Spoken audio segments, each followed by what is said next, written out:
Are you a consultant who's feeling a little overwhelmed or maybe burnt out? You might be thinking that you might burn out somewhere in the near future based off what's going on today. Well, on this episode, I want to discuss my journey with burnout and how I not only survived it, but actually put strategies in place to build a more resilient business. So let me take you back to when I started my business. And as you will have realized, if you've started your own business, it can be a fun experience to get started in your business and leave that corporate lifestyle. You get to have freedom of choice where you put your time. And yes, it can be a little bit scary, but there is nothing but opportunity ahead of you. Now, one of the things that I used to love to do when I first started my business, and I do that sort of thing now, but there was a gap, and I'll talk about that in just a moment. When I first started my business, what I loved doing was taking Fridays off. I loved it. I would go down to the local auction house and I got involved in the auctions. In fact, I bought these amazing bottles of wine. I bought a piano and a whole bunch of different things that made me feel like I was becoming successful in this space. In fact, on a Tuesday, I don't know if you know Cheap Ass Tuesdays, but the Tuesday at the movie cinemas, I would find myself at 10 a.m. in the movie cinemas with my feet up, enjoying the fact that I have the freedom of choice where I spend my time. Now, at the time, I did have enough work, so it wasn't a case of I was being completely lazy. I was doing the work that I needed to do, but back then I thought that if I had these 16 hours of work each week, that's all I would need to spend doing.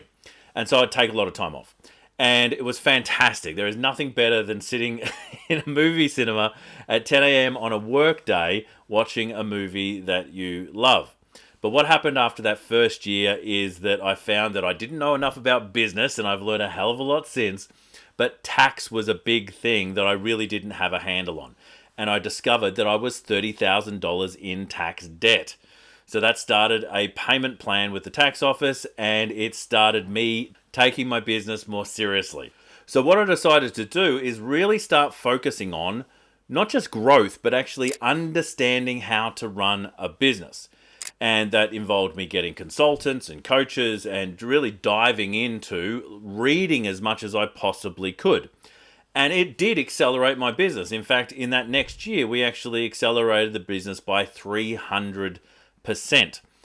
But what happened is I sort of fell into the habit of this professional development. And it's great to do professional development, but not at the sake of your health. And I found that I was reading up until the middle of the night. I was getting up incredibly early. I was pushing myself to actually learn all this stuff about the business at the same time as running the business, at the same time as pushing sales and lead generation and all these things to make my business work. So it could be a serious business. And so I didn't find myself in a position of not knowing what I didn't know. And then coming up towards Christmas, funnily enough, my birthday's on the 23rd of December. Happy birthday to me when that comes around. But coming up to Christmas, I almost always take that 23rd off. And I did it this year after pushing like never having pushed in this way before.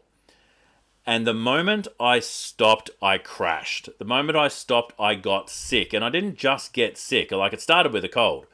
But I ended up bedridden for 4 weeks. And this is literally on Christmas Day. And for the following weeks after that, I was in bed. I couldn't get out of bed. Clients were yelling at me to actually get content to them and get delivery to them. And I was trying to do it from the bed, and I was just getting more and more exhausted. Now, what I discovered is that I had adrenal fatigue. Now, people have all sorts of thoughts on what adrenal fatigue is, but how I experienced it was actually quite fascinating, because leading up to that stop, I had been running, and I've been doing a lot of running. So I'm pushing not only my mind, but I'm pushing my body. And when I was doing the running, one thing I'd never experienced from running was the runner's high. And I experienced it. Well, I think I experienced it for the first time ever. Racing up this hill, I suddenly got this burst of adrenaline, and it stayed with me. And it didn't just stay with me for the run, it stayed with me for the rest of the day. And I'm like, wow, how fantastic is this? And I thought I'd hit some new level that I didn't know existed before. But I found out later that that was a good sign that I had entered this oversaturation of adrenaline and that I was headed for this adrenal fatigue, which was the burnout. Now, I had a few other telltale signs of that as well, which included me spiking on adrenaline through the day as well. So I'd start to experience it, not when I'm running, not when I'm doing anything I should be doing, but just thinking about work. Adrenaline would spike. And again, I was thinking at the time I'd hit some new level of, of consciousness, but I hadn't. I didn't have the things in place to take care of me and make me more resilient. So I spent 4 full weeks bedridden as we went through the new year. And this wasn't just because I could take time off and were taking holiday time, as most consultants will do around that time of year. This was just, it just happened to me. And I didn't feel like I could get out of it. But what I did decide at that point was never to let this happen again. So I came up with 3 things that I would start to focus on from that point on. And these are not instant lessons that I had from just being in bed. These are things that I've developed over the years from then, and it has allowed me to do more than, 15 years, maybe nearly 20 years of development where I've never had that problem ever again. So here are the 3 things that were useful for me that ideally may be useful for you in your future. Now, number 1 is boundaries. We want to make sure that we've got boundaries on our life, on the things that we're doing. And I heard a good quote from Jim Rohn this morning, actually, where he was talking about not thinking about the things that you need to do when you're not there to do them. In other words, not thinking about doing the work before you're at the place to do the work. So you're driving to work, you're thinking about potentially an email you've got to send, you're trying to craft it in your mind, and in actual fact, you don't do a great job. So it's using brain power now that you don't need to use now because you're going to be in the place of the office and you can do that work then. And so how does this play out in my life? Well, it plays out like this. If I have something important to do, I will diarize it and I will put it in a very specific time in the future so that I've got a boundary around it. It doesn't invade my thinking. It doesn't invade my time right here and now. So the diarization is one of the key things that I do to manage my own health as well as manage my time. Number 2 is about self-care. And to understand, self-care is not something that you do after you've done the work. And it's not something that you do, other than the work. It is the work. And so making sure that self-care became part of how I become more resilient in my business. Now, most consultants that I work with, some of them are actually building businesses, which is the profitable enterprise that runs without them. But the majority of them are running practices, which is the profitable enterprise that runs around them, which means that if they get sick, the business gets sick. If they run out of steam, the business runs out of steam. And so taking care of your most important asset in that business is taking care of yourself. So when you're designing a project, when you're designing a campaign, when you're planning for your next 3 months, make sure you are planning downtime in. Now, whether that's a case of like specific time that you'll take to rest and reflect throughout the week, or whether that is multiple points throughout a 3-month period where you'll actually take time off and not work, not think about working, but actually take time to do the work of rest and recovery. Once you start planning those things in, the rest becomes a lot smoother. I've seen people do this very up and down method to how they approach business. And what happens is they work really hard and then they run out of steam. And then they work really hard and they run out of steam. The opportunity for you is to build it in that you do the resting as you're growing, so that you don't have to stop so hard in that fashion ever again. Just wanted to jump in here and let you know that we also have a podcast version of today's episode.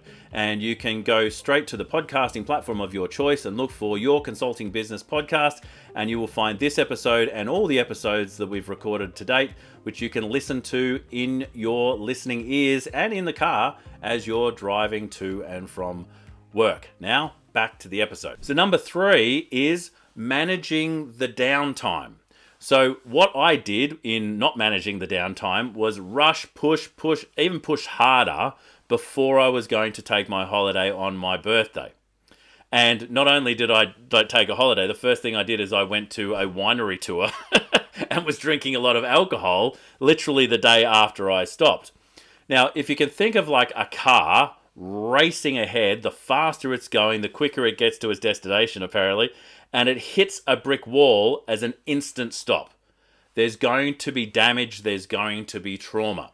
So to manage the stop, to manage the downtime, what we want to do is we want to either decrease before or decrease into the stop to enable us to come to a resting stop rather than an instant stop. And so when I was preparing to go on that break for that birthday, I was pushing harder and harder on the way to it, which means that I created an instant stop and I created probably the best possible scenario for me to burn out, which is what actually happened. So for you in your preparation to take time off, make sure that you wind down or you wind into your rest. So if you're stopping, let's say on Friday, you know that you're going to be taking a week off from there. My suggestion is don't go into full rest straight away, but maybe continue some of the exercise you've been doing. Continue some of the light tasks you've been doing and enter into a much smoother curve so that you can come to a resting stop rather than an instant stop. Inertia is not working in your favor if you're running towards or racing towards a brick wall. So lastly, I just want to say that burnout is a real issue. You know, I've experienced myself. Overwhelm is a sign that you could be heading towards one of these burnouts. So if you are feeling that you could be moving in that direction, get help. There is no reason why you can't reach out and speak to someone about it, or at the very least, look at strategies to manage it. Obviously, I've given you a few from my own experience that have helped me take those on board. But it'd be interesting to hear in the comments, have you ever experienced burnout yourself? What was it like? What was the situation?